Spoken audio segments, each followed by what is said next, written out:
پہلے ہمارے پاس آتی ہے یہ کہلاتی ہے ڈیبگرز. ڈیبگرز کیا ہوتے ہیں؟ یہ ایسے ٹولز ہوتے ہیں، یہ خاص سافٹ ویئر کے ٹولز ہوتے ہیں جو ڈیولپر کو کوڈ لائن بائی لائن چلانے دیتے ہیں. ان سے ہم ویریبلس کی ویلیو چیک کر سکتے ہیں اور دیکھتے ہیں کہ غلط رزلٹ کیوں آ رہا ہے یا یہ سافٹ ویئر ہمیں غلط کیوں رسپونڈ کر رہا ہے. جیسے کہ کچھ ایسے ٹولز ہوتے ہیں، ابھی پریویس کلاس میں جب کلاس 10th میں آپ لوگوں نے جب ڈیو سی کو یوز کیا تھا، تو ڈیو سی بیسیکلی ایک ڈیبگر تھا. وہ تو ایک مکمل آئی ڈی تھا، لیکن وہ ڈیبگرز سافٹ ویئرز ہوتے ہیں نا اسی طرح کے، جن کے اندر ہم ایررز کو فائنڈ آؤٹ کرتے ہیں اور پھر ہم ان کو ٹھیک کرتے ہیں. اب ایگزامپل ہے یہاں پہ، اس کے پاس جو ایگزامپلز ہیں، ویژول اسٹوڈیو ہے جو بہت اچھی ڈیبگنگ ایپ ہے، ڈیبگر ہے، جو کہ ڈیولپرز یوز کرتے ہیں سافٹ ویئرز کے ایررز کو فائنڈ آؤٹ کرنے کے لیے. اور اگر پائتھن ہے تو پائتھن کے لیے پائی چارم کا ڈیبگر ہوتا ہے. اب سادہ لفظوں میں یہ سمجھ لیں کہ یہ دونوں ٹولز جو ہیں ہمارے پاس، یہ ایکس رے مشین ہے، کوڈ کی ایکس رے مشین، مطلب آپ کا جو کوڈ ہے اس کی ایکس رے مشین ہے. ان کے ذریعے سے ہمیں پتہ چل جائے گا کہ ایرر کہاں پر ہے اور اس کو ہم پھر آسانی سے ٹھیک کر لیں گے. سیکنڈ جو اسٹیپ یا ٹول ہمارے پاس پریکٹس آتا ہے وہ آتا ہے جی پرنٹ اسٹیٹمنٹ. یہ سب سے سمپل اور پرانا طریقہ ہے. کوڈ کے بیچ میں ہم اس طرح سے کرتے ہیں کہ پرنٹ کا فنکشن لکھ دیتے ہیں تاکہ ویریبل کی ویلیو اسکرین پر شو ہو جائے. اب اس کا فائدہ یہ ہوتا ہے کہ ساتھ ساتھ پتہ چلتا رہتا ہے کہ ابھی جو ہم نے ویریبل انیشلائز کیا ہے، رائٹ ناؤ ویریبل کی کیا ویلیو ہے. ٹھیک ہے، تو اگر ویریبل کی ویلیو ہماری ایکسپیکٹیشنز کے اکارڈنگ مثال کے طور پر 5 آنی تھی اور ابھی وہ 10 گئی ہے، تو مطلب کہ ہمیں پتہ چل گیا نا کہ اس لائن سے اوپر ایرر ہے. تو یہ ایک بیسٹ پریکٹس ہے، اس کے ذریعے سے ہمیں آسانی سے ایررز کو فائنڈ آؤٹ کر سکتے ہیں.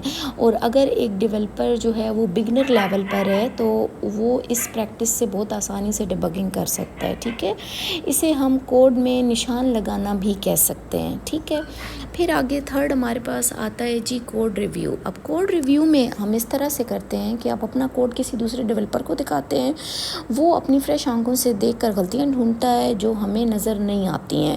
سو ٹیم ورک میں یہ بیسٹ پریکٹس ہوتی ہے. اس سے پھر بہت آسانی سے ہمیں اپنے ایررز فائنڈ آؤٹ ہو جاتے ہیں. دیکھیں نا، ایک پروجیکٹ ہے وہ ہماری نظروں کے سامنے تو وہ ہے اور ہمیں وہ نظر آ رہا ہے، لیکن ہمیں بعض اوقات ہم اس کی غلطیاں نہیں نکال سکتے. تو اس کی غلطیاں آسانی سے نکالنے کے لیے ہم یوز کر لیتے ہیں، کسی دوسرے ڈیولپر کی ہیلپ لے لیتے ہیں جو کہ ہمارے ایررز کو جو ہے نا وہ ڈیبگ کرتا ہے.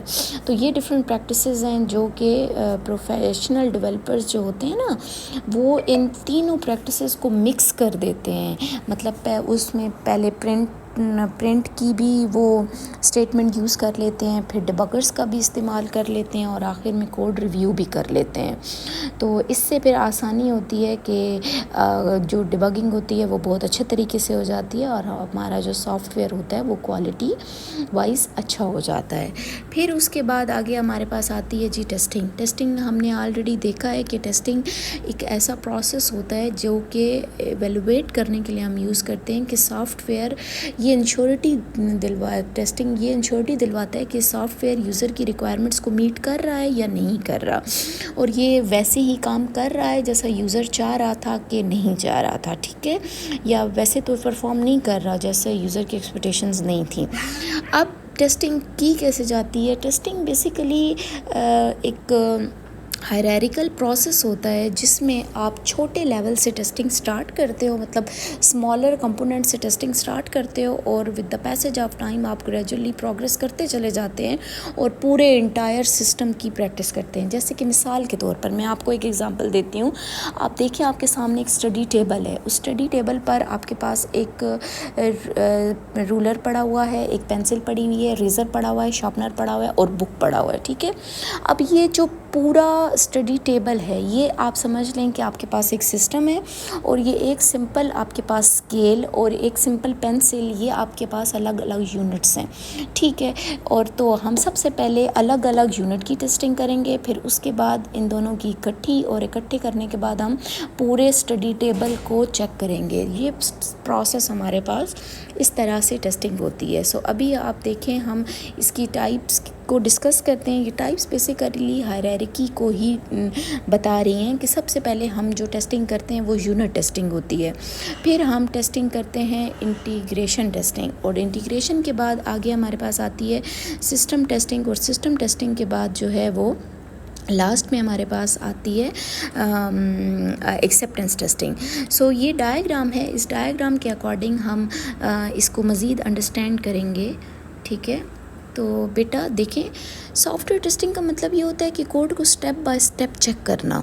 جیسے بلڈنگ بناتے وقت پہلے ہم سیمنٹ ٹیسٹ کرتے ہیں، پھر دیوار، اور پھر پورا گھر، بالکل ویسے ہی سافٹ ویئر ٹیسٹنگ کے بھی 4 لیولز ہوتے ہیں. ان میں سے سب سے پہلا لیول ہے یونٹ ٹیسٹنگ.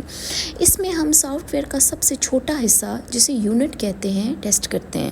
یونٹ کا مطلب ہے ایک فنکشن یا پھر ایک میتھڈ. مطلب اگر آپ کیلکولیٹر بنا رہے ہیں تو اس میں ایڈ کرنے والا جو فنکشن ہے سب سے پہلے ہم الگ اس کو ٹیسٹ کریں گے، تو یہ کیا کہلائے گا؟ یونٹ ٹیسٹنگ کہلائے گا. پھر ہم ملٹی پلائی کو چیک کریں گے تو یہ یونٹ ٹیسٹنگ کہلائے گی. سمپل لفظوں میں اگر ہم بات کریں تو چھوٹا حصہ اکیلا ٹھیک ہے یا نہیں، اس کو ہم یونٹ ٹیسٹنگ کہتے ہیں. جب یونٹ ٹیسٹنگ کلیئر ہو جاتی ہے، ساری یونٹس الگ الگ ٹیسٹ ہو جاتے ہیں، پھر ہم آتے ہیں انٹیگریشن ٹیسٹنگ پر. انٹیگریشن ٹیسٹنگ ایسے ہوتی ہے کہ جب سارے یونٹس اکیلے اکیلے ٹھیک کام کر لیتے ہیں تو ہم ان کو جوڑ کر ٹیسٹ کرتے ہیں، کیونکہ اکثر مسئلہ چیزوں کو جوڑنے پر آتا ہے. ایگزامپل ہے، جیسے ابھی ہم نے ایڈ والے کو کیلکولیٹر میں الگ سے ٹیسٹ کیا تھا، پھر ہم نے ملٹی پلائی کو کیا تھا. اب ہم ایڈ اور ملٹی پلائی کو دونوں کو اکٹھا جوڑتے ہیں اینڈ دین ان کو چیک کرتے ہیں کہ اب یہ ٹھیک کام کر رہا ہے یا نہیں. اس ٹائپ کی ٹیسٹنگ کو ہم انٹیگریشن ٹیسٹنگ کہتے ہیں. تو پھر جب یہ انٹیگریشن ٹیسٹنگ بھی ہو جاتی ہے، دین ہم اس کے بعد آتے ہیں سسٹم ٹیسٹنگ پر. سسٹم ٹیسٹنگ میں اب ہم یہ کریں گے کہ پورا سافٹ ویئر اس کو ایک کمپلیٹ سسٹم کی طرح ٹیسٹ کرتے ہیں. جیسے کہ آپ ریئل لائف ایگزامپل لیں تو کار ہے، تو ابھی ہم نے کیا کیا تھا کہ کار کے سارے پارٹس کو الگ الگ چیک کیا تھا، پھر ہم نے سارے پارٹس کو الگ الگ جوڑا، الگ سے جوڑا، اکٹھا کیا، اور اکٹھا جوڑنے پر اب ہم کار کو روڈ پر چلا رہے ہیں. تو مطلب کہ اب جو کار روڈ پر چلا رہے ہیں، دس از کالڈ سسٹم ٹیسٹنگ. پوری کار اس سسٹم ہے. اب اس میں ہم چیک کرتے ہیں کہ سافٹ ویئر فاسٹ ہے، ایرر تو نہیں دیتا. مطلب سافٹ ویئر کی یہ ٹیسٹنگ ہو رہی ہے نا کہ سافٹ ویئر صحیح کام کر رہا ہے، فاسٹلی ایفیشینٹ ہے، ایرر تو نہیں دیتا، یا یوزر کی ساری ریکوائرمنٹس کو پورا کر رہا ہے یا نہیں. جب ایک دفعہ سسٹم کی ٹیسٹنگ آپ اپنے لیول پر، اینڈ لیول پر کر لیتے ہیں، تو پھر ہم آتے ہیں ایکسیپٹنس ٹیسٹنگ پہ. یاد رکھیں کہ یہ جو یونٹ ٹیسٹنگ ہے، انٹیگریشن ٹیسٹنگ ہے اور سسٹم ٹیسٹنگ ہے، یہ ساری ٹیسٹنگ ڈیولپر خود کرے گا، ٹھیک ہے. لیکن اس کے بعد یہ جو ایکسیپٹنس ٹیسٹنگ ہوتی ہے، یہ سب سے امپورٹنٹ اور آخری اور ضروری لیول ہوتا ہے. اس کو ہم یوزر ایکسیپٹنس ٹیسٹنگ بھی کہتے ہیں. یہ ٹیسٹنگ کلائنٹ یا اینڈ یوزر خود کرتا ہے، اب ڈیولپر نہیں کرتا، بلکہ جس نے سافٹ ویئر بنوایا ہوتا ہے وہ چیک کرے گا کہ ہاں یہ وہی چیز ہے جو میں چاہ رہا تھا یا نہیں. اگر کلائنٹ ہاں بول دے تو سمجھ جائیں کہ سافٹ ویئر ریلیز کے لیے ریڈی ہے. تو یاد رکھیں کہ سب سے پہلے ہمیں یونٹ ٹیسٹنگ کرنی ہوگی، اس کے بعد انٹیگریشن، پھر سسٹم، اور پھر ایکسیپٹنس. مطلب پہلے چھوٹا پورشن، پہلے چھوٹا یونٹ، پھر اس کو جوڑ کر، اور پھر پورا سسٹم، اور آخر میں یوزر کی تصدیق بھی بہت ضروری ہے، ٹھیک. پھر اس کے بعد آگے آتے ہیں ہمارے پاس سافٹ ویئر ڈیولپمنٹ ٹولز.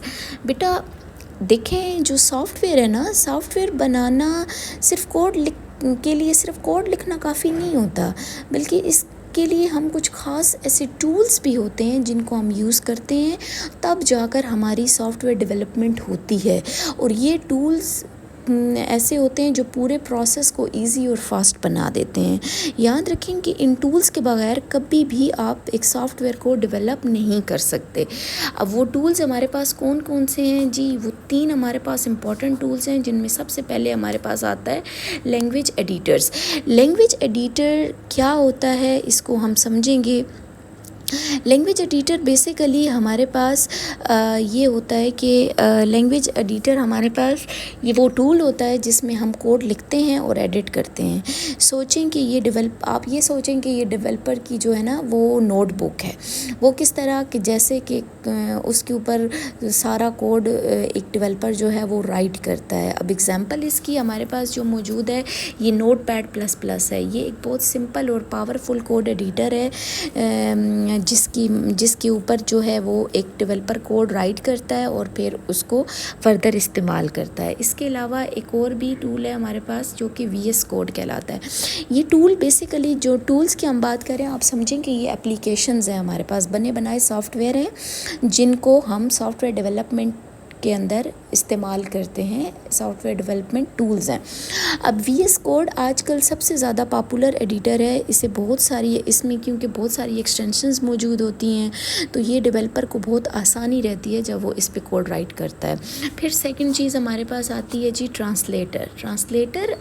ہمارے پاس کمپیوٹر، آپ کو یہ بات پتہ ہے کہ کمپیوٹر صرف مشین لینگویج سمجھتا ہے یعنی 0 اور 1، لیکن ہم بعض اوقات دیکھیں ہائی لیول لینگویجز کا استعمال کرتے ہیں کوڈ لکھنے کے لیے. جیسے کہ آپ لوگوں نے سی پڑھی ہے، C++ ہوتی ہے، پائتھن ہوتی ہے، ڈفرینٹ ہائی لیول لینگویجز ہوتی ہیں. تو یہ کوڈ کمپیوٹر کو سمجھنے کے لیے مطلب یہ کام کرتا ہے کہ یہ ہائی لیول لینگویجز کو ٹرانسلیٹ کرتا ہے مشین لینگویج میں. ٹھیک، مطلب کہ ہائی لیول لینگویج کو کنورٹ کرنے کے لیے 0-1 کی لینگویج میں ہم ٹرانسلیٹرز کا استعمال کرتے ہیں. اب ٹرانسلیٹرز کی 2 ٹائپس ہوتی ہیں ہمارے پاس، ایک کو ہم انٹرپریٹر کہتے ہیں اور ایک کمپائلر ہوتا ہے. انٹرپریٹر کوڈ کو لائن بائی لائن ٹرانسلیٹ کرتے ہیں، جیسے کہ ایگزامپل ہے پائتھن انٹرپریٹر. پائتھن انٹرپریٹر ایسا ٹول ہوتا ہے، ایسا سافٹ ویئر ہوتا ہے جس کے اندر پائتھن کا پہلے ایک لائن کوڈ کی ایک لائن ایگزیکیوٹ ہوگی، پھر ہم اگلی لائن پر آئیں گے، پھر وہ لکھیں گے، پھر وہ ایگزیکیوٹ ہوگی، پھر اس سے اگلی لائن پر آئیں گے. اس طرح سے ہم پائتھن انٹرپریٹر یوز کرتے ہیں. اور اس کے بعد آتے ہیں کمپائلر وہ ٹولز ہوتے ہیں، وہ ٹرانسلیٹرز ہوتے ہیں جو پورے کوڈ کو ایک ساتھ ٹرانسلیٹ کرتے ہیں. جیسے کہ آپ کی بک کے اکارڈنگ GCC یا ہمارے پاس ایک ٹول ہے جس کو ہم C یا C++ لینگویج کے لیے استعمال کرتے ہیں. یہ یا پھر ایک آپ نے ٹول جو پڑھا تھا پریویس بک میں C لینگویج کے لیے ڈیف C++، تو وہ بھی ایک طرح کا اس کے اندر بھی کمپائلر موجود تھا. یہ الگ سے کمپائلر سمپل ہوتے ہیں. اچھا یاد رکھیں میں ابھی ڈیف C کا ذکر کر رہی تھی، تو ڈیف C IDEs ہوتے ہیں. ٹھیک ہے، یہ ان کے اندر آپ کو ایڈیٹر بھی ملتا ہے اور کمپائلرز بھی ملتے ہیں، ٹرانسلیٹرز بھی ملتے ہیں. ٹھیک ہے، اور سب سے اینڈ پر جو آخر ہے تیسرا پوائنٹ ڈیبگر. تو IDEs کے اندر یہ تینوں چیزیں موجود ہوتی ہیں. اس کو ہم مزید بعد میں ڈسکس کریں گے، ابھی ڈیبگر کو دیکھتے ہیں. ڈیبگر کا مطلب آلریڈی آپ کو پتہ ہے کہ بگز ڈھونڈنے والا. سو کوڈ لکھتے وقت ایرر آ جانا تو بہت نارمل سی بات ہوتی ہے. تو ڈیبگر کا کام ہے ان ایررز کو ڈھونڈنا اور ڈھونڈ کر بتانا کہ غلطی کہاں ہوئی ہے. ایگزامپل ہے ہمارے پاس GDB، C اور C++ کے لیے ہم اس کو یوز کرتے ہیں. اور ایک اور ویژول اسٹوڈیو ڈیبگر ہے جو ویژول اسٹوڈیو کے اندر ہی موجود ہوتا ہے. ٹھیک ہے، اور آپ لوگوں نے اس چیز کو یاد اس طرح سے رکھنا ہے کہ 3 ٹولز، ان ٹولز کے بغیر سافٹ ویئر نہیں بن سکتا. اور اس ٹول کو یاد رکھنے کا آسان طریقہ ہمارے پاس ہے کہ ہم ایک ٹرم یاد رکھیں LTD. L stands for language editor, T stands for translator and D stands for debugger. ان کی مدد کے بغیر آپ ایک سافٹ ویئر کو اچھا ڈیولپ نہیں کر سکتے. اس کے بعد آگے ہمارے پاس آتے ہیں جی انٹیگریٹڈ ڈیولپمنٹ انوائرمنٹ. اب انٹیگریٹڈ ڈیولپمنٹ انوائرمنٹ کیا ہے؟ IDE ہے. میں نے ابھی آپ کو بتایا تھا IDE کا مطلب ہے سب کچھ ایک ہی جگہ پر. سمجھیں آپ کہ یہ کمپلیٹ سافٹ ویئر سوٹ ہوتا ہے جو ڈیولپر کو سافٹ ویئر بنانے کے سارے ٹولز ایک ہی ونڈو میں دے دیتا ہے. مطلب الگ الگ ٹولز انسٹال کرنے کی ضرورت نہیں پڑتی ہے ہم ایک ہی جگہ پر کام کر لیتے ہیں. IDE کے اندر ایڈیٹر بھی ہوتا ہے کوڈ لکھنے کے لیے، کمپائلر بھی ہوتا ہے کوڈ رن کرنے کے لیے اور ڈیبگر بھی ہوتا ہے ایرر ڈھونڈنے کے لیے، اور ورژن کنٹرول بھی ہوتا ہے کوڈ سیو کرنے کے لیے، مطلب لکھو بھی پہلے، ٹیسٹ کرو، ڈیبگ کرو، سب ایک ہی انٹرفیس میں آپ کو مل جائے گا، تو یہ بہت افیکٹولی ہوگا، ٹھیک ہے۔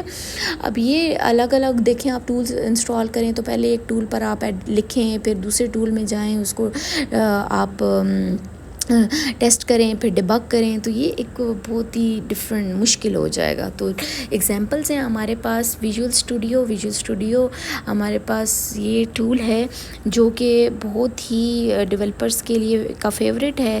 اس میں .NET اور C++ کے جو ڈیولپرز ہوتے ہیں نا، .NET بھی آپ کے پاس ایک پروگرامنگ لینگویج ہے اور C++ بھی ایک پروگرامنگ لینگویج ہے، تو اگر یوزر نے ان کو ٹولز کو یوز کرنا ہے تو وہ ویژول اسٹوڈیو ٹول IDE کا استعمال کر سکتا ہے، یہ زیادہ ایزی بھی ہوتا ہے اور اچھا بھی ہے۔ اس کے بعد اگر پائتھن ہے تو پائتھن کے ڈیولپرز جو ہوتے ہیں، جو پائتھن کا کوڈ لکھتے ہیں، ان کے لیے جو بیسٹ پلیٹ فارم ہے IDE ہے وہ PyCharm ہے، ٹھیک ہے جی۔ PyCharm میں کوڈ لکھنے میں یہ بہت ہماری ہیلپ کرتا ہے۔ آئی ہوپ آپ کو سمجھ آ رہا ہوگا۔ ابھی ہم چلتے ہیں نیکسٹ پر، online and offline computing platforms. اس میں بیٹا یہ ہوتا ہے کہ دیکھیں، online and offline computing platform مطلب ڈیولپر کوڈ کہاں لکھے گا اور کہاں رن کرے گا، انٹرنیٹ پر یا پھر اپنے کمپیوٹر پر۔ ہمارے پاس دو طرح کے پلیٹ فارمز موجود ہوتے ہیں، ایک کو ہم آن لائن پلیٹ فارمز اور آف لائن، یہ دونوں پلیٹ فارمز ڈیولپر کو انوائرمنٹ دیتے ہیں جہاں وہ کوڈ لکھ سکتے ہیں، رن کر سکتے ہیں اور ٹیسٹ کر سکتے ہیں۔ اب آن لائن پلیٹ فارمز جو ہمارے پاس ہوتے ہیں، آن لائن پلیٹ فارمز کو کلاؤڈ بیس پلیٹ فارمز کہتے ہیں، جن کو ہم انٹرنیٹ کی مدد سے ایکسیس کر سکتے ہیں، ٹھیک ہے جی۔ انٹرنیٹ کی مدد سے یہ ایکسیس ہوتے ہیں، ان کے لیے ہمیں انسٹالیشن کی ضرورت نہیں ہوتی ہے، جیسے کہ rebel.it اور GitHub، یہ دو طرح کی آپ سمجھ لیں کہ ویب سائٹس ہیں جن کو آپ نے سمپل کیا کرنا ہے، براؤزر کھولیں، ویب سائٹ پر جائیں اور کوڈنگ شروع کر دیں۔ یہ بہت آسان ہوتے ہیں، اور جو اسٹوڈنٹس ہوتے ہیں، اسٹوڈنٹس اگر اپنے پروجیکٹس بنانا چاہتے ہیں تو ان کے لیے یہ بہت ہی زیادہ بیسٹ ہوتے ہیں۔ اس کے بعد ہمارے پاس آ جاتے ہیں جی offline platform. Offline platform یہ لوکل ڈیولپمنٹ انوائرمنٹ ہوتے ہیں جہاں پر ہم جو اپنے کمپیوٹر میں ہم انسٹال کرتے ہیں، ٹھیک ہے۔ اب جیسے دیکھیں نا، پچھلی ایگزامپل میں آپ لوگوں نے دیکھا تھا ویژول اسٹوڈیو اور PyCharm، اب یہ دونوں ہمارے پاس local offline platforms یا لوکل ڈیولپمنٹ انوائرمنٹس ہیں، ٹھیک ہے۔ ان کو ہمیں سب سے پہلے اپنے کمپیوٹر میں انسٹال کرنا ہوگا، اور انسٹال کرنا پڑتا ہے، ڈاؤن لوڈ کرنا پڑتا ہے، انسٹال کرنا پڑتا ہے، اور اس کے لیے ہمیں انٹرنیٹ کی ضرورت نہیں ہوتی، اور یہ موسٹلی جو پروفیشنل پروجیکٹس ہوتے ہیں نا، ان میں یہ زیادہ یوز ہوتے ہیں۔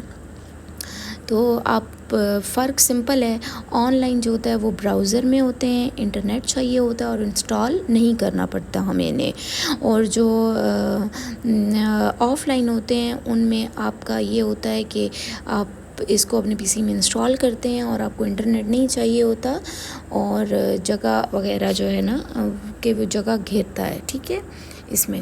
اس کے بعد آگے ہمارے پاس آتا ہے جی سورس کوڈ ریپوزیٹریز۔ آخر میں ہم دیکھتے ہیں کہ سورس کوڈ ریپوزیٹریز کیا ہوتی ہیں۔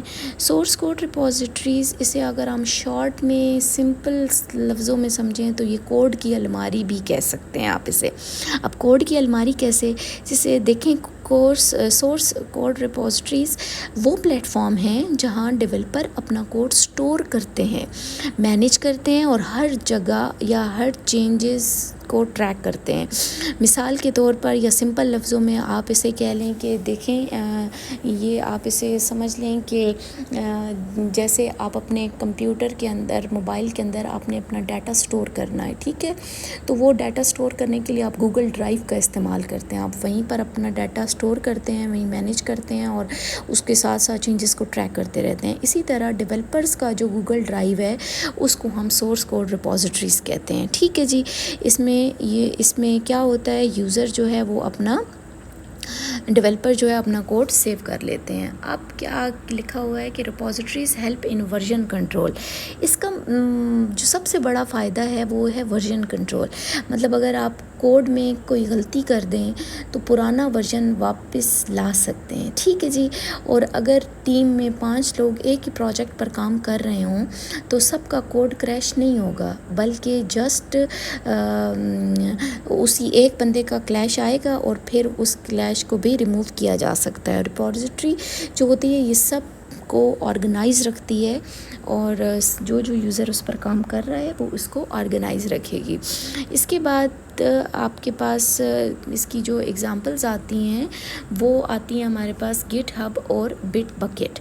یہ گٹ ہب کیا ہوتا ہے؟ بیسیکلی گٹ ہب آپ کے پاس دنیا کا سب سے پاپولر پلیٹ فارم ہے. یہ اوپن سورس پروجیکٹ یہیں شیئر ہوتے ہیں ہمارے پاس. ٹھیک ہے. اور ابھی آپ کو پتہ ہے کہ یہ مائکروسافٹ کمپنی نے خرید لیا ہے. مطلب کہ یہ ایک ایسی ویب سائٹ ہے جس ویب سائٹ پر تمام ڈیولپرز اپنے کوڈ کو رن کرتے ہیں اور وہ سیو کر دیتے ہیں. ٹھیک ہے. پھر اس کو یوز کیا جا سکتا ہے. مطلب ڈفرینٹ پروگرامرز کا کوڈ وہاں سے لے سکتے ہیں. ٹھیک ہے. تو یہ بڑا ایک ڈیولپرز کو آسان وے ملتا ہے کہ وہ کوڈ وہیں پر پڑا ہے اور اس کوڈ کو وہاں سے وہ لے لیتے ہیں. اس کے بعد آتا ہے جی بٹ بکٹ. بٹ بکٹ بھی بیسیکلی آپ کے پاس گٹ ہب کے جیسا ہی ہوتا ہے، لیکن اس پر کچھ پرائیویٹ ریپوزیٹریز رکھنا فری ہوتا ہے. مطلب کمپنیز اسے اپنا کانفیڈینشیل کوڈ بھی یہاں پر رکھ سکتی ہیں اور وہ اس کو بائی کر لیتی ہیں. تو یہ تھی ہمارے پاس کوڈ ریپوزیٹریز. ابھی ہم نے آج جو ٹاپکس کور کیے ہیں آئی ہوپ آپ کو سمجھ آ گیا ہوگا. کسی بھی قسم کی اگر کیوری ہے تو آپ پوچھ سکتے ہیں. سادہ لفظوں میں یاد رکھیں کہ سافٹ ویئر ڈیولپمنٹ کے اندر ہم ڈفرینٹ فیزز کو فالو کرتے ہیں، اور جو ہم نے لاسٹ فیزز پڑھے تھے جن میں ہم ٹیسٹنگ فیز کر رہے تھے، یہ ٹیسٹنگ فیز بیسیکلی ہمارے پاس ہوتا ہے جس میں ہم ڈیبگنگ بھی کرتے ہیں اور ٹیسٹنگ بھی کرتے ہیں. اور وہ ٹیسٹنگ کی کیسے جاتی ہے، یہ سارا کام ہمارا اسی فیز کے اندر ہوتا ہے. اور یہ جتنی بھی پریکٹسز اور ٹولز ہم نے دیکھی ہیں یہ ساری SDLC کے جو ٹیسٹنگ کا پروسیس ہے اس میں کارآمد ثابت ہوتی ہیں. آئی ہوپ آپ کو لیکچر سمجھ آیا. کسی قسم کی کیوری ہے، کوسچن ہے تو آپ ڈسکس کر سکتے ہیں. اینڈ پر میں نے اسائنمنٹ کے لیے کچھ کوسچنز دیے ہیں. یہ کوسچنز آپ نے اپنی نوٹ بک پر رائٹ کرنے ہیں اور ان کو یاد کرنا ہے. Thank you so much and اللہ حافظ.